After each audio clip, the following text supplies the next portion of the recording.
அருண் சாமிகிட்ட வந்து நான் வந்து இந்த ஐயப்ப தர்மா நிகழ்ச்சி பண்ணும்பொழுது நான் அவர்கிட்ட சொன்னேன், டிஃபால்ட்டாக பொருட்களில் வந்து ஒரு நல்ல கோயில் இருக்குது சாமி. நான் பார்த்தேன் ஃபேஸ்புக்கில் வந்து ரெகுலராக நல்ல அபிஷேகம் ஆராதனை காமிச்சிட்டு தான் நான் அந்த கோயிலில் போய் ஒரு நிகழ்ச்சி பண்ணணும், நீங்கள் பேசுங்க. லாஸ்ட் டைம் நான் வரும்போது ரொம்ப ஆஸ்திரேலியாவிலேருந்து ஸ்ட்ரெயிட்டாக வந்து 2 நிகழ்ச்சி முடிச்சுட்டு போயிட்டோம். இந்த வருஷம் every year is learning process. நம்மளுடைய இது வந்து என்னுடைய தந்தையார் அங்கே எல்லாரும் தெரிஞ்சிருக்கும், கந்தர்வ கானஜோதி கலைமாமணி அமரர் வீரமணி சாமி பள்ளிக்கட்டு சபரிமலைக்கு பாடலை பாடி ஐயப்பனுக்காக பிறந்து ஐயப்பனுக்காக வாழ்ந்து ஐயப்பனிடம் பல ஐயப்பன்மார்களை சேர்த்து அமரராகிவிட்ட என்னுடைய தந்தையார் கந்தர்வ கானஜோதி கலைமாமணி வீரமணி சாமி அவர்கள், ஐயப்பா நீங்கள் என்று சொன்னது வந்து என்னுடைய அண்ணா, அவர் அப்பா இல்லை, அவர் வந்து பெரியப்பா பையன் ராஜு, அவர் எங்கள் அப்பா எல்லாமே ஒரே டிஎன்ஏ தானே, அதனால் அவங்க அப்படி தெரிஞ்சுருக்கோம். அது வந்து போன வருஷம் அவர் வந்தார் இங்கே. ஆக்சுவலாக அதுக்கு முந்தின வருஷம் அருண் சாமி அவர் தான் கூட்டு வந்தார். வீரமணி சாமி வந்து 1990 அவர் வந்து இறந்து போனார். அப்போ எனக்கு 14 வயசு. அப்புறம் நான் பிஎஸ்சி கெமிஸ்ட்ரி வேலை முடிச்சு ரேண்டெக்ஸில் வேலை பார்த்து நான் வந்து என்னுடைய ஃபாதருக்கு லேட் சைல்டு.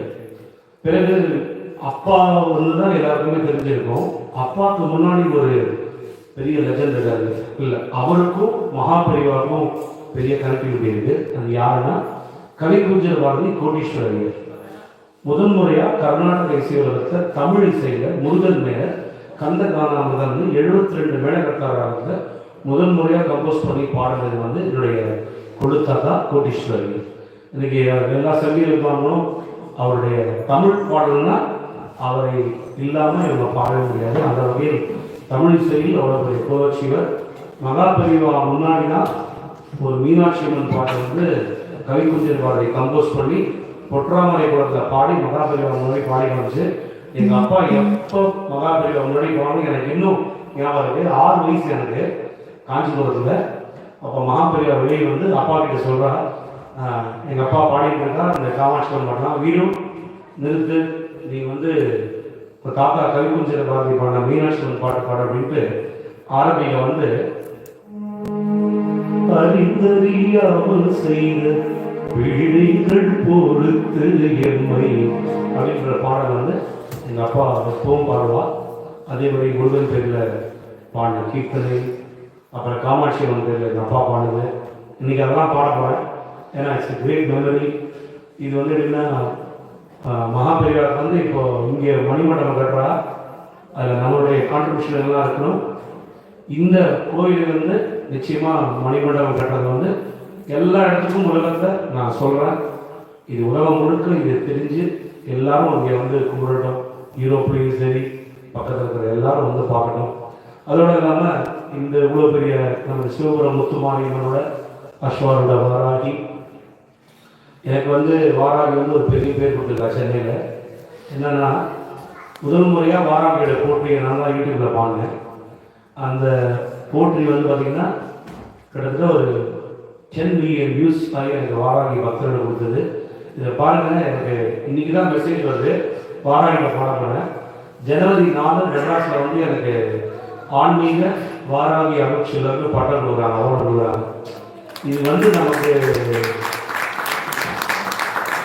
திருவானந்த வாரியர் சுவர் எங்கள் அப்பாட்ட, வீரமணி பக்தியை வந்து விட்டுறவே விட்டுறாத, அது வந்து உன்னோட போகக்கூடாது, உன்னோட சந்ததியினருக்கு அது போகணும், அது எப்பயாவது கொண்டு வந்து இழுக்குது.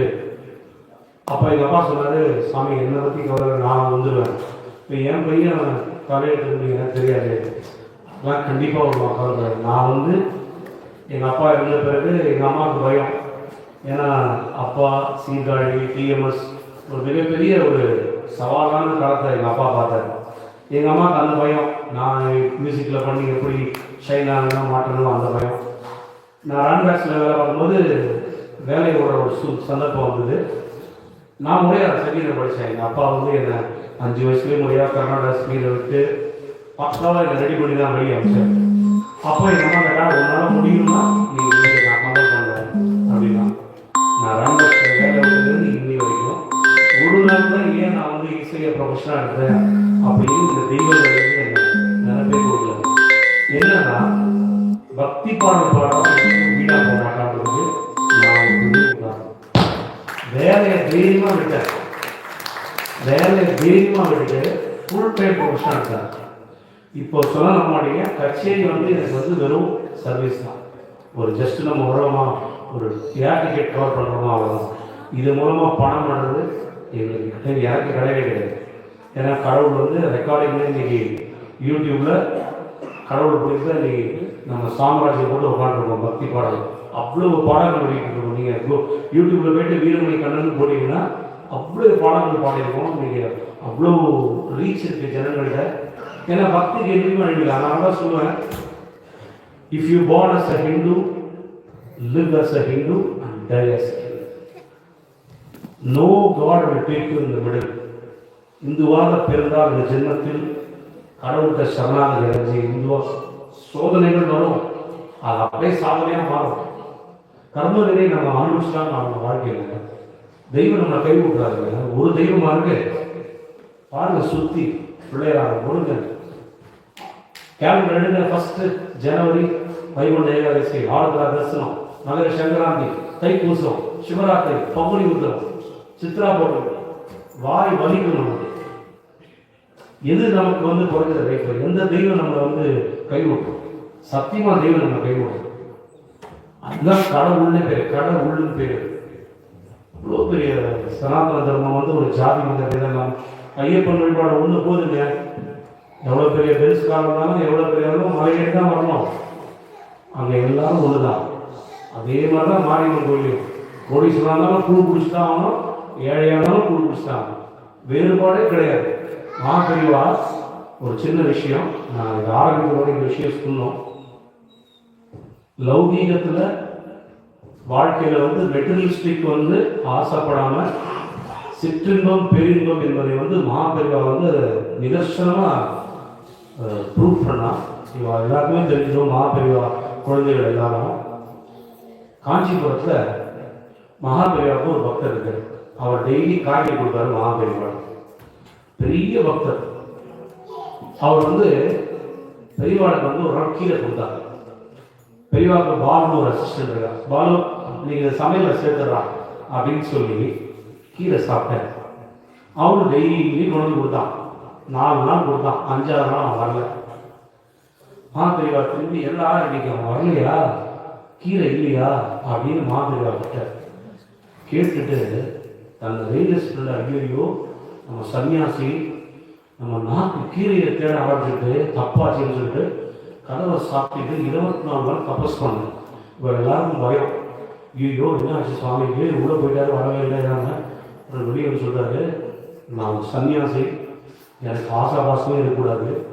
4 நாள் கீரை கொடுத்தான், 5ஆவது நாள் நான் வரலன்னு என் நாக்கு கீரையை தேட ஆரம்பிச்சிருக்கு. எவ்வளோ பெரிய தப்பு. அந்த கீரைன்னு ஒரு சின்ன சமாச்சாரத்துக்கே மகாபெரிவா அவ்வளோ பெரிய ஒரு தவறு வீழ்ச்சிலாம் வச்சு தபஸ் பண்ணி அதுலேருந்து வெளியே வந்தார். அப்படின்னா நம்ம இது எல்லாமே லைஃப்பில் பணம் முக்கியம். நான் இல்லை சொல்லுவேன். கண்டிப்பாக சரஸ்வதி மட்டும் இருந்தால் லக்ஷ்மி வேணும். ஆனால் நான் என்னோட கான்செப்ட் என்னன்னா, நம்ம 2 பேர் ஹோட்டலுக்கு போகிறோம், 2 இட்லி சாப்பிடும், 3 இட்லி சாப்பிடும், 4 இட்லி சாப்பிடும், 5 இட்லி சாப்பிடும், 6 இட்லி சாப்பிடும். 7ஆவது இட்லி என்ன பண்ணுவோம்? ஆட்டோமேட்டிக்காக அடுத்த டேபிள் வைப்பேன். அது ஒரு தான் பணம். நமக்கு தேவையான வச்சு இந்த மாதிரி கைத்தறி நடக்கிறதா. இன்னைக்கு நான் சொல்கிறேன், சேரிட்டி ஸ்டார்ட் பண்ணுவோம். மார்க் எவ்வளோமா, நான் இந்த மகாபெரிவா கம்யூனிட்டிக்கு என்ன நான் ஃபாரின் ஏற்பாடுறேன்னா அதுலேருந்து ஒரு 10% நான் டொனேஷனாக தரது வளரட்டும். ஸ்மால் பீனஸ் நெக்ஸ்ட் ஓஷன் சொல்லுவாங்க. இதெல்லாம் நமக்காக தான். கோவில்ன்றது மக்களுக்காக, அவளுக்காக, யாரும் காப்பாற்றப்படுறது. இந்த கோவில் நிறைய வளர்க்குங்க. எங்கேயும் சனாதன தர்மம் அப்படியே விழிக்கணும். ஜாதி மத பேரெல்லாம் நம்மெல்லாம் நல்லா போட்டு சேமமாக வாழ்க்கையில் இருக்கணும். இதுதான் என்னுடைய ஆசை என்று சொல்லிக்கொண்டு இந்த அற்புதமான கோவில் அருள்மிகு ஸ்ரீபுரம் சிவமுத்துமாரியம்மன் ஆலயத்திலும் இந்த அஸ்வாரூட வாராகி மகாபெரிவா ஆலயத்திலே இந்த பாக்கியத்தை அளித்த எல்லோருக்கும் என்னுடைய விமார்ந்த நமஸ்காரங்களை நன்றிகளை தெரிவித்துக் கொண்டு, நான் இங்கு வருவதற்கு காரணமாக இருந்த என்னுடைய அன்பு சகோதரர் சபரிமலை ஐயப்ப சேவா சமாஜத்தின் குளோபல் கன்வீனர் அருள் முத்துசுவாமி அவர்களுக்கும் சாமிக்கும் இந்த லண்டனிலே சென்ற ஆண்டு முதல் ரொம்ப சிரிச்சமாகவும் எப்போ ஃபோன் பண்ணாலும் கபலாக்கு எனக்கு அக்கமெண்ட் பண்ணுற ஒரே ரொம்ப நல்ல ஒரு ஹம்பிள் சோல் நம்ம சிதம்பரநாதன் அவர்கள் வருகிறார்கள். அவருக்கு ஒரே ஃபோன் தான், சாமி வீசா வந்துருச்சு, ப்ரோக்ராம் ஃபேமிலியோடு ஸ்பெண்ட் பண்ணாமல் டைமை கிறிஸ்மஸ் அதெல்லாம் இல்லாமல் நமக்காக பக்திக்கு வந்து வாசிக்கிற அவருக்கு இதயமான நன்றி. நல்ல பக்தி பாடல், கணபதி பாடல், முருகன் பாடல் எல்லாரையும் பாடி ஐயப்பனையும் பாடி கொண்டு விடை கிடைக்கும். உங்களது அன்பும் ஆசையும் ஊக்கமும் என்றென்றும் எப்பொழுதும் எங்களுக்கு தேவை என்று கேட்டுக்கொண்டு எல்லாம் வல்ல அறிகிற சூழ்நிலை வேண்டி என்னுடைய தந்தையார் வீரமிசாமியை வேண்டி மகாபரிவாளை வேண்டி எல்லா தெய்வங்களின் அருளைக்கும் வேண்டி பிறக்கப் போகின்ற புத்தாண்டு உங்கள் அனைவருக்கும் சுபீட்சமாக பிறந்து எந்த விதமான மனக்கஷ்டமும் நோயற்ற வாழும் குறைவற்ற செல்வங்களும் தீர்க்க ஆளுநரும் நல்ல முறையிலே வாழ எல்லாம் அல்ல சர்வசக்தி ஆதிபராசக்தியை வேண்டி பாடுவோம் என்று கூறி மாதங்களில் கார்த்திகையும் மார்கழியும் ரொம்ப முக்கியம். மார்கழி மாதத்திலே ஆண்டாள் திருப்பாவை பாட ரங்கநாதர் துயிலிட, அதே போன்று திருவம்பாவை அவனருளாலே அவன்தாள் வணங்கி சிந்தை மகிழ சிவபுராணம் தன்னை முந்தை விதை முழுதும் ஓய் உரைப்பன் யான் என்று மாணிக்கவாசகர் தன்னை பெண்ணாக உருமாற்றிக்கொண்டு என் அண்ணாமலை அப்பதை ஆதியும் அந்தமும் இல்லா அற்பெரும் ஜோதி என்று திருவம்பாவை பாடி, அதுதான் அந்த ஹரியும் சிவனும் ஒன்று ஹரிகரசுதனால் சங்கமித்த இந்த கார்த்திகை மார்கழி இரண்டும் சேர்ந்துதான் மகர விளக்காக சபைகளிலே என ஐயப்பன் ஜோதியாக காட்சி தருகிறார். இப்பேற்பட்ட ஒரு பக்தி சன்னிதானத்திலே இந்த ஒரு பக்தி இசை நிகழ்ச்சி இந்த மாதிரி எல்லோருக்கும் நன்றி தெரிந்து கொண்டு இசை நிகழ்ச்சியை கூறுவோம்.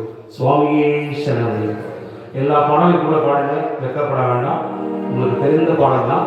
எங்கெல்லாம் நாமாவளி பாடலையும் பாடுங்க.